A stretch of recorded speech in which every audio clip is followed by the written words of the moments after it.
sintonia, troca de experiências e um bate-papo descontraído sobre o espiritismo na sua manhã.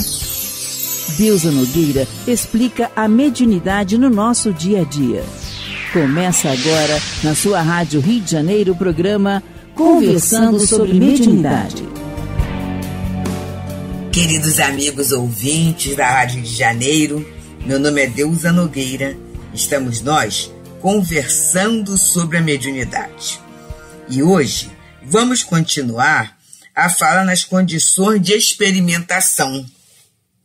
Nesse programa, Leon Denis, na obra No Invisível, no capítulo 9, ele nos diz assim: nos fenômenos é preciso, pois, distinguir 3 causas em ação: a vontade dos experimentadores, as forças exteriorizadas do médium e dos assistentes e a intervenção dos espíritos. Que coisa importante, meus irmãos.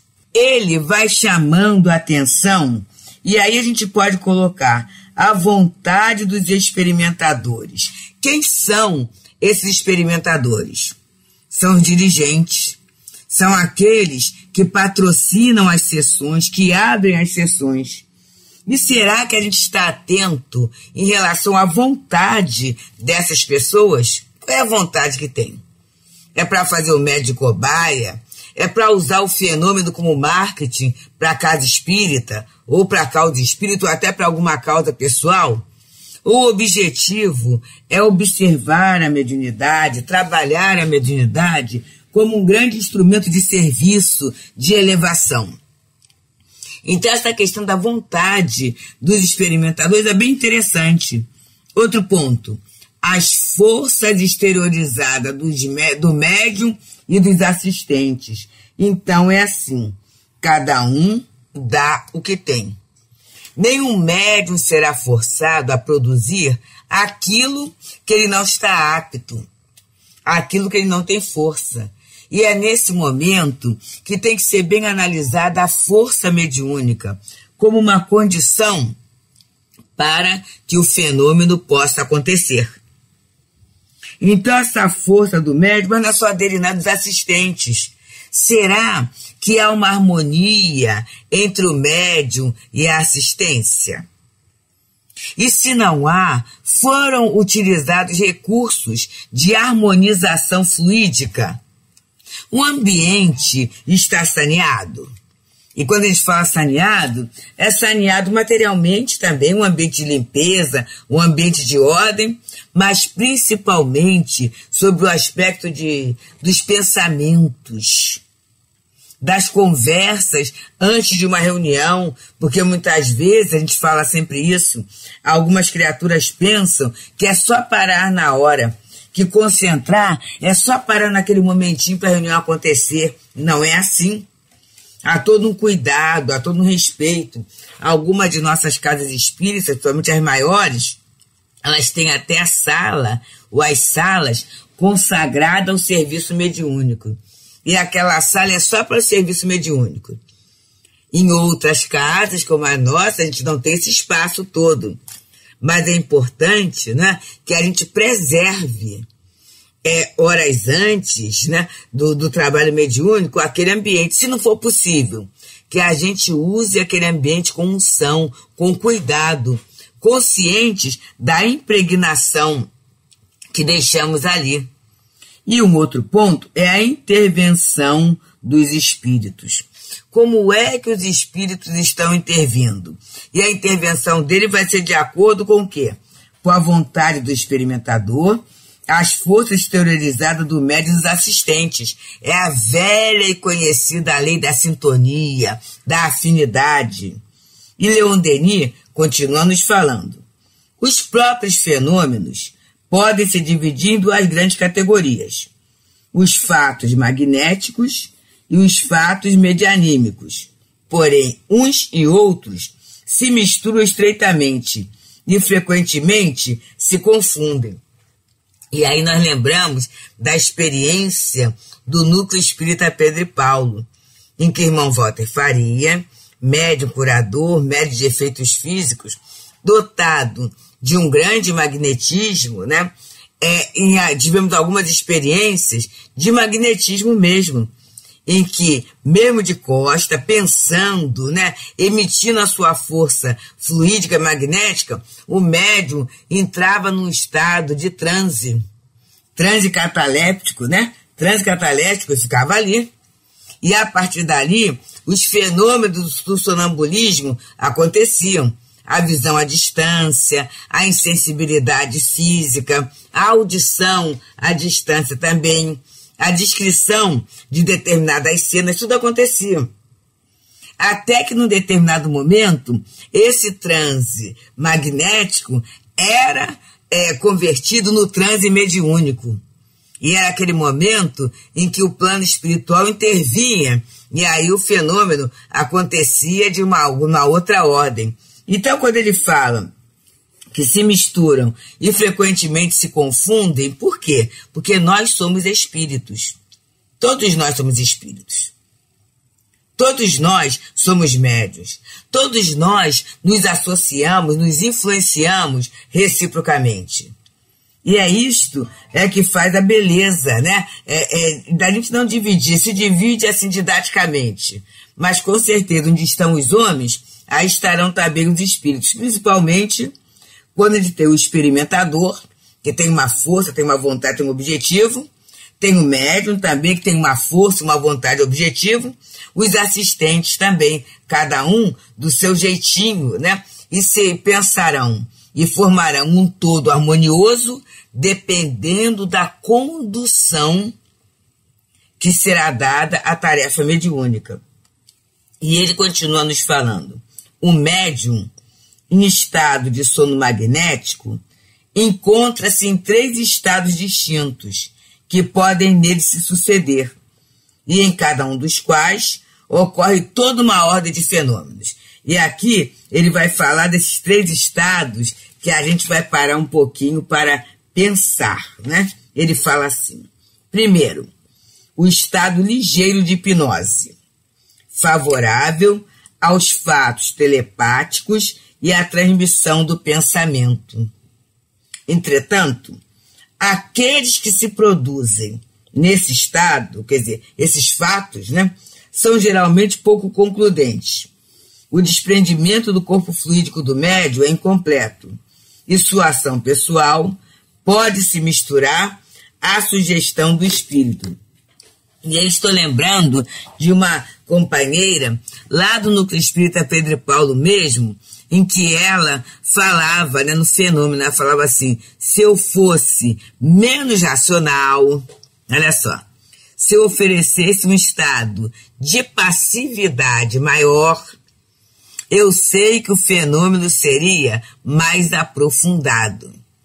Mas ela, como alguém muito racional, né, estudiosa, estudava, pensava, tudo isso, ela percebia que, na verdade, né, o seu desprendimento era incompleto. E a ação pessoal dela, enquanto médium, interferia no resultado final.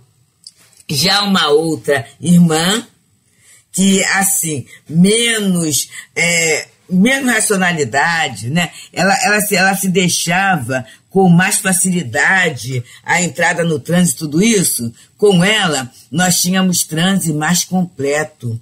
E aí as provas dos fatos eram mais concludentes. Percebemos, gente? E aí, quando ele fala aqui que depende da vontade dos experimentadores, as forças exteriorizadas dos médiuns assistentes e a intervenção dos espíritos, é sempre a gente pensando nesse papel do médium, nessa questão que tem a ver com a personalidade mediúnica. Como é que o médium vê a vida, como é que ele se comporta, como é que ele se organiza, como é que ele se estrutura. E daí a gente vê que as nossas casas oferecem o curso de educação mediúnica, esse trabalho de educação mediúnica, para quê?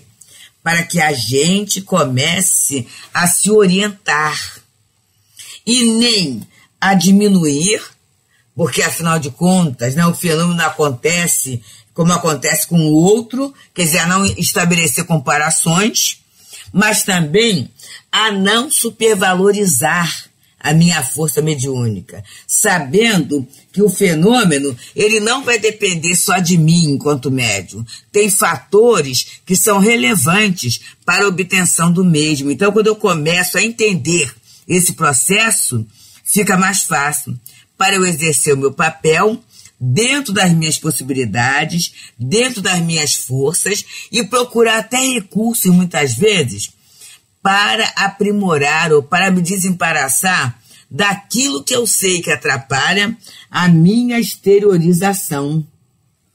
A minha exteriorização dessa força mediúnica. Olha só. E, na verdade, tudo isso é o autoconhecimento, que é o grande objetivo até da mediunidade, para que a gente, através do autoconhecimento, efetue essa reforma moral que vai fazendo de nós cada vez melhores médiuns. Por quê? Vamos lá ver o conceito de bom médium. É aquele que é simpático aos bons espíritos e só deles recebem a assistência. Então esse é o sonho de ouro de todos nós médiuns, né? Mas isso não virá com bajulação, isso não virá com ritual, não. Isso é um processo de mudança, de transformação. Mas mesmo assim, gente, essa transformação, essa mudança é dentro da minha aptidão de exteriorizar a força mediúnica. Eu não poderei exteriorizar aquilo que eu não tenho. Poderei ser completada, sim. A espiritualidade poderá agir, sim, mas sempre dentro dos limites que são traçados pelas leis naturais. E assim, amigos, estamos nós, pelas ondas fraternas da Rádio Rio de Janeiro, no programa Conversando sobre a Mediunidade. Nesse momento, estamos estudando a obra No Invisível, de Leon Denis. É uma obra que trata sobre espiritismo e mediunidade. Estamos no capítulo 9, que fala sobre as condições de experimentação. E Denis agora vai para o segundo ponto. O primeiro foi o estado ligeiro de hipnose, em que há essa intervenção do médium e que nem sempre o fenômeno ele fica caracterizado de uma forma concludente, embora ocorram alguns fatos telepáticos, como a transmissão de pensamento, mas até o próprio médium fica muito em dúvida, porque ele interfere muito, né, de uma forma direta. Agora o segundo estado. O segundo estado é o sono magnético real, que permite ao corpo fluídico do médium exteriorizar-se e agir à distância. E aí a gente vai lembrar de um fato que já contamos uma vez, mas é de acordo, né, com o estudo da mediunidade, vale a pena relembrar. Bem, irmão Walter Faria, esse mesmo médium, com esse potencial magnético muito grande, lá do Núcleo Espírita Pedro e Paulo, certa feita, e lá o voluntariado sempre foi muito estimulado. Então nós jovens fazíamos a faxina, a organização para a nossa reunião, que era no dia de domingo. E os médios, né, faziam na terça e quinta, que era o dia da reunião mediúnica e reunião pública, um espaço muito grande, mas era uma festa. A gente chegar sábado pela manhã, pegando as vassouras, tudo isso, depois tinha o almoço, aí muitas vezes após tinha o ensaio do coral, o ensaio do teatro, aquelas atividades todas. No domingo, estávamos lá para a reunião. Assim, a gente fala com muita emoção e gratidão, porque foram momentos abençoados da nossa juventude. Naquele dia cedinho, chegamos lá. E chegando lá, ele falou assim: vocês jovens que gostam de aprender, vamos ver uma coisa? E aí ele contou. Na sexta-feira, havia o atendimento pelo receituário, o receituário presencial, mais de 100 pessoas. Acabava aquele atendimento, ia ele para a reunião pública à noite. Acabando a reunião pública, tinha um trabalho de cura, que era colocar a coluna no lugar, é como ele falava, o bebê no lugar, né?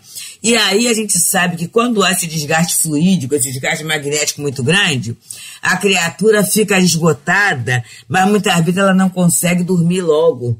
Micaelo, na obra Magnetismo Espiritual, ele fala desse estado de excitação. em que a criatura fica.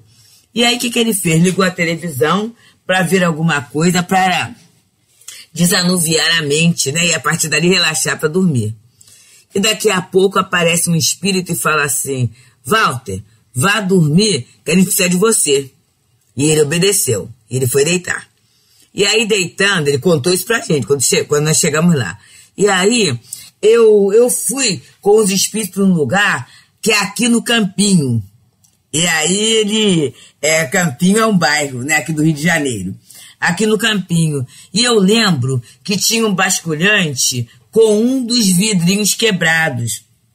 Os espíritos passaram por ali. E aí eu falei assim: como é que eu vou passar? Olha a importância do conhecimento. Ele disse. Aí eu lembrei que o corpo estava dormindo, que eu estava em espírito. E eu passei também. E tinha uma menina. E a menina estava muito mal. E aí foi dado um passe. E nesse passe a garota botou bile, aquele líquido todo preto, né? Muito, muito, muito. E a partir dali nós voltamos para cá. E ele falou assim: só que eu guardei a casa e o lugar. Vamos lá? E ele tinha um carro, gente, que era a antiga Rural Williams. Alguns companheiros vão saber. Era um carro muito antigo. E aí fomos lá, 5, 6 jovens ali, né, aboletados, e ele levou até a localidade. Na localidade do Campinho havia uma casa simples, e no quintal havia uma torneirinha. E naquele momento, numa bacia, uma senhora, né, uma mulher, lavava o lençol branco, suspendia assim. Quando ela suspendia assim na água, a gente viu aquela marca preta enorme. E ele então perguntou assim: e aí, a menina melhorou? Ela, essa noite. E aí ela botou a mão na cabeça, achou estranho e ele saiu. Observa só. É um fato desse sono magnético real, né? Quer dizer, ele se exteriorizou, largou o corpo e agiu à distância. Agiu à distância. E nós ali como jovens, né, como companheiros da mocidade, tivemos a oportunidade de ser provada aquela questão. E é só para explicar, era muito cedo, sabe, a gente chegava muito cedinho ao núcleo, tipo 7h30, 8 horas da manhã, quer dizer, não tinha tempo para nenhuma fantasia, para nada disso, né, tudo certinho. E aí, isso é o sono magnético real, em que a alma sai, se desprende, né? E pode se exteriorizar e agir à distância. E o terceiro estado, Denis fala, que é o sono profundo, com o auxílio do qual se produzem as aparições, as materializações, a levitação do médium, as incorporações. Como nós falamos, e aí aqueles dois médios, aquelas duas irmãs, lá no Pedro e Paulo, né? Com uma, nós vimos a levitação, nós chegamos a ver a levitação, em que, na verdade, a criatura entrou no transe, eram colocadas 2 cadeiras, uma de cada lado, e aí daqui a pouco ele falava assim: agora tira as cadeiras. Na hora que tirava as cadeiras, a criatura se permanecia ali, durinha, sem auxílio de nada. Nós vimos esse fenômeno, né? Por quê? Ela entrava nesse sono, nesse transe profundo. Já com a outra médium, essa que fala que tinha um racional, ela tinha certeza que ela interferia, graças ao raciocínio e tudo isso, o fenômeno não acontecia. Esse fenômeno não acontecia. Percebemos, meus amigos, como há uma diversidade dentro dessa força, dessa expressão mediúnica. E ele continua falando: o sono medianímico, em suas fases diversas, pode ser provocado, seja por um dos experimentadores, seja diretamente pelo espírito. Vamos nos lembrar de O Livro dos Espíritos, quando na parte 2 ele fala da emancipação da alma, em que ele diz, né, há o sonambulismo natural e o sonambulismo magnético. Qual é a diferença entre os dois? Em que um é normal e o outro é provocado. E aí a gente sabe que pode ser provocado pelo magnetizador, como pode ser provocado pelos espíritos, por aquele espírito que quer se comunicar, o que quer aproveitar, né, daquela força mediúnica na produção de um fenômeno de aparição, materialização, levitação, incorporação, etc. E aí, o que Denis fala para a gente? Cremos ser preferível deixar agir a influência oculta, quando ela é suficiente. Evitar-se-á, assim, a objeção habitual de que a ação do magnetizador favoreça a sugestão. E aí, este é um grande cuidado que a gente tem que ter, e tem que ter mesmo, gente, na tarefa mediúnica. Nós lembramos do fato de um amigo muito querido, e ele sabia que tinha um fluido magnético, né? Sabia da sua capacidade magnética, e naquele dia estava ele na chamada reunião do atendimento espiritual à desobsessão. Estava ele lá. E de repente, um espírito chegou reclamando de uma dor, de uma questão lá. E ele, naquele momento, médium ainda novo, inexperiente, ele falou assim, será que se eu pensasse em sair gelo da minha mão, né, um fundo gelado, será que daria algum efeito? E aí, gente, o médium incorporado pulou da cadeira, ai, e gritando com aquela dor muito grande, né? E no momento da avaliação, quando acabou a avaliação da reunião, o médium virou e falou assim, olha, foi como se tivesse fagulhinha de gelo penetrando no meu corpo. Olha só, gente. Na verdade, ele não tinha falado com ninguém, ele só pensou. Mas não é o pensamento que qualifica o fluido? Ali aconteceu. Agora, há outras situações, e aí quando Leon Denis fala dessa questão, é inclusive citando a situação dos espetáculos, do magnetismo do círculo, né? Da hipnose, tudo isso, em que há a sugestão. E aí, quando há sugestão, começa a haver a dúvida. É fenômeno mesmo? Isso é real? Ou isso é alguma coisa que está na cabeça do médium, e ele está reproduzindo o pensamento do outro? E embora o fato, né, de captar o pensamento do outro seja um fenômeno muito interessante também, porque não está sendo usado nenhum meio material, nenhum meio direto, né? Não é a voz, não é o ouvido, não é nada disso, é através do fluido. É um fenômeno interessante. Mas para quem quer semear a descrença, semear a dúvida, tudo é motivo de objeção.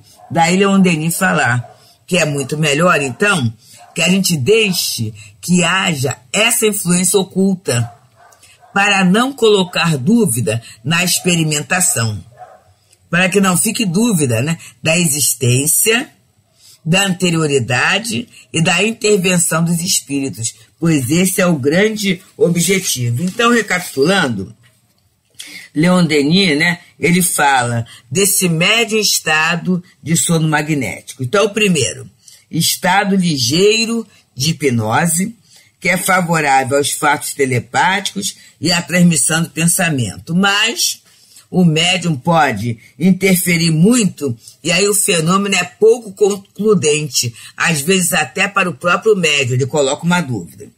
Segundo, o sono magnético real, que permite ao corpo fluídico do médium exteriorizar-se e agir à distância. É aquele exemplo que eu trouxe do irmão Walter Faria, da menina que foi curada, né, através do passe, ele como espírito encarnado, junto com a equipe espiritual desencarnada.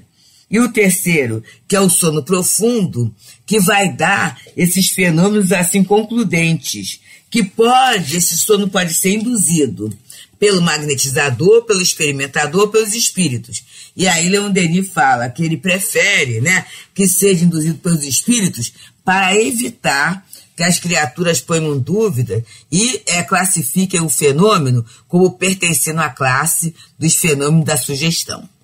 Então, queridos, que a gente possa, assim, bem aproveitar o magnetismo, a força magnética que nos envolve através da sintonia com o bem.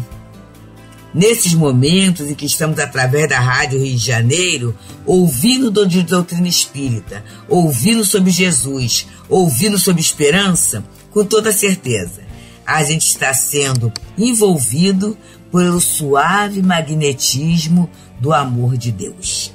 Que a gente possa bem aproveitar esses momentos. Muita paz. Deusa Nogueira explica a mediunidade no nosso dia a dia. Programa Conversando sobre Mediunidade.